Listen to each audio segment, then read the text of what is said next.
Hey, I'm Shan, mama of the girls. This is Cozy Womb Podcast. I discuss everything parenting and kid affiliated. It is Monday, and I want to talk about bonding. I want to talk about the fact that bonding doesn't stop. Why do people feel like babies only want to be hugged, loved, and cuddled with? Why does society want crying, sensitivity, and compassion to mute or be on pause from 5 years old to 27 years old and then turn it back on because we need your understanding? People don't work like that. It doesn't work like that. Your kids need you continuously affectionate, continuously bonding through every age stage. Be available, and I want to talk about it. Yay! Now it's time for parenting news because there's always something going around about parenting and kids. Parenting news. Can we teach our kids how to be more aware of racist remarks? And when I say that, they need to be able to know the difference between a joke and someone making fun of someone's skin. Know the difference between a joke and someone making fun of someone's culture, how they were raised, how their family traditions are. What's the difference between ignorance and, oh, they didn't mean it like that? What's the difference between someone bullying someone because their hair is different? Or, what is the difference between, oh, yeah, but this is better. Her hair is better. Her skin is better. Her body's better. Like, they need to know the difference. They need to know who's a friend and who's not a friend because of what they talk about. And they need to know that they are in a position to choose to be around who respects them and who they can respect, right? What's the easiest choice you can make? Window instead of middle seat? Picking a vendor who sends a great gift basket? Outsourcing business tasks you hate? What about selling with Shopify?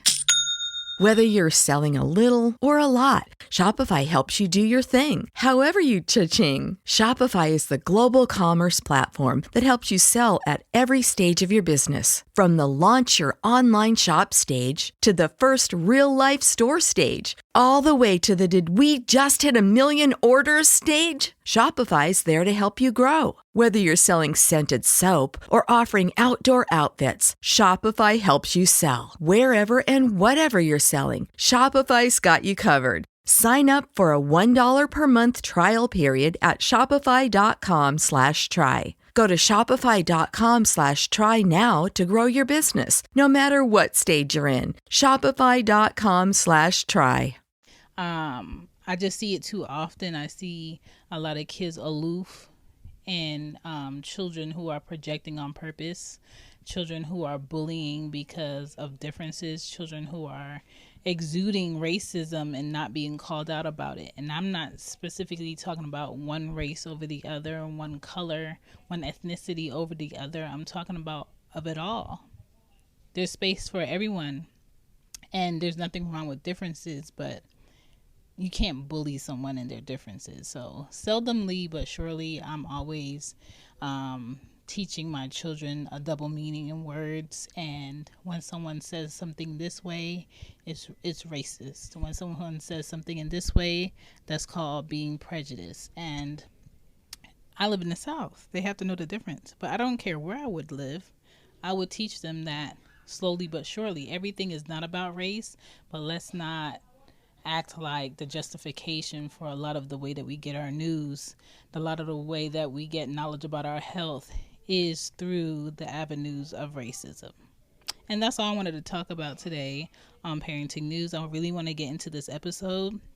Don't forget to check out Cozy Womb Shop for all of your merch, Mama's Cozy Closet for all of the mamas out here running errands and doing things with them kids, and lulu.com for the podcast books. Whether you're trying to podcast for the first time, whether you're trying to market your podcast, or you just need a journal to put in your podcast questions, I got you. And don't forget to check out shambypodden.com. Now let's get into today's show. Yay! If you are looking for your fall sweaters and hoodies and you trying to prep the closet, or you looking for long sleeve shirts, or your new bus stop coffee mug, check out the Cozy Womb shop for the podcast because I updated. You welcome. Peace. Here we go. Back to the show. Bonding is definitely forever. Bonding creates security, understanding, and good self-esteem with people, period. But with kids, it's essential. Building a healthy, growing attachment is very important when it comes to dads and moms. Spending time with your kids one-on-one is super important, and that is going to help you build the best bonding foundation with your children. Talking to your kids about life, walking with them, whether you're walking the dog or you're just going for your evening walk, exploring the woods, park, or just traveling with them and talking to them about different cultures. Super important, great way to bond. Building things together, doing puzzles. This is a big one, but I think it goes over a lot of people's heads. But just turning off the videos in the car and the music and talking to your kids in the car, it's like opening your kid's brain. Because a lot of kids are afraid to look you in the eye and ask you certain things, and it's easier for them to have a conversation with you when you're not looking exactly at them, right? Interact with your kids in their space, meaning go in their room, sit in their room, watch them play a game, watch them play toys, interact with them, be a character that they're playing with. Parents, whether your child is 1 through 5 or 6 through 10 or 11 through 14, 15 through 21, there's so many ways where you can bond and interact with your kid. Maybe you're uncomfortable while you don't. Maybe you don't know how to. Maybe you don't know how to bring up certain things. Maybe you're detached from the lingo. It is up to you to get in. It is up to you to figure out how that works. And parenting, you have to make nothing together time. You have to do it. You have to make time to do nothing together. Showing love versus saying it is super different. Your child receives love a certain way, and you have to figure out what way that is, so you're not wasting your energy, you're not wasting your time. Showing love is an action, and saying it intentionally when you mean it, not when you're leaving, not when you're hanging up the phone, not when they're leaving or you're waking up. Like, don't make it mediocre. Say it when you mean it. Say it when something crosses your mind or you just feel like they need it for whatever reason. Maybe they're sad, maybe they're upset, maybe they're angry, maybe they had a horrible day yesterday and you want to send them off with that motivation, that bagging, that support, and you might want to say it. And I think saying I love you is a mental reminder of where you stand. It creates active understanding of what love is. A lot of kids go through elementary school, middle school, and high school before their dad or their mom says it verbally, which is crazy to me, but everybody has a reason for why they do and why they don't. And you just don't want to do it too late. Loving a child properly and bonding with a child does wonders for their other relationships in life and how they work and how they take pride in themselves. So don't ever sleep on how you do that. Kids who do not bond with their parents on a regular basis grow into adults with attachment issues. And you might say, what does that look like? Attachment issues can be an adult being very needy emotionally, an adult needing constant reassurance that they're okay or they're not going to get fired or you don't hate them because y'all had an argument or a disagreement, or today are you going to leave or are you coming back?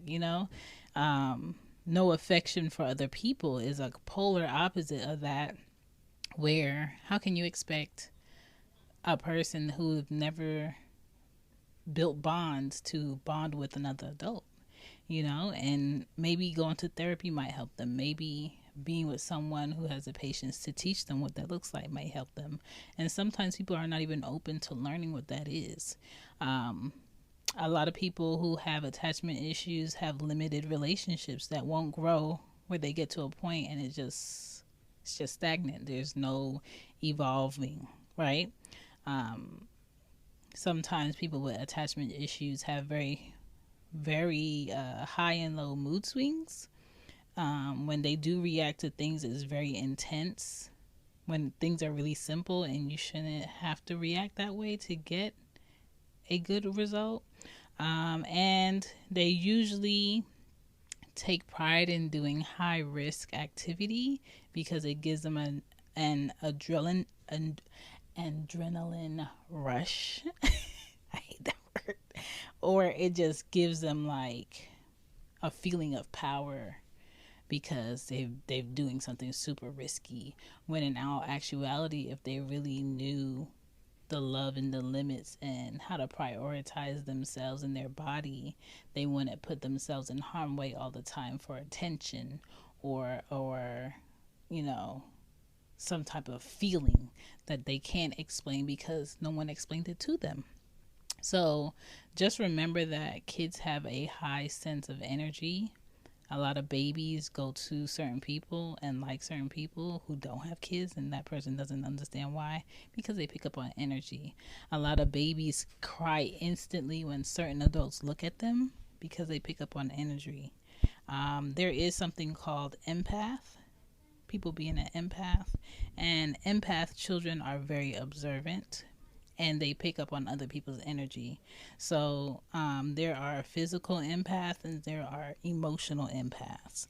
Some people have empaths as children and they don't understand them. They think like, oh, they're soft or they're crybabies, when they're really just picking up on other people's energy and making it their own. They're highly sensitive. They need extra time alone in order to balance themselves out. They do not like seeing other people get treated badly or bullied. And talking to them aggressively hurts their feelings.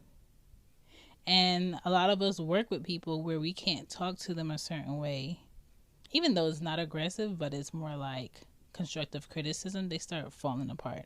They start crying. They start feeling like the victim, and it's really not that.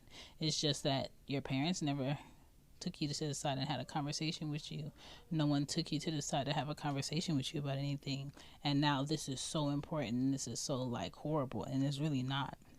So if you have an empath as a child, they need to learn how to set up their boundaries with people now, because if they don't, people will use them.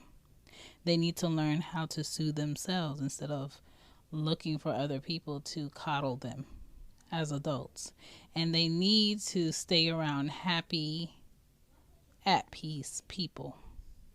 Because if they don't, people who are not at peace, who are miserable, who are dealing with their own trauma will zone in on them and put them in harm's way.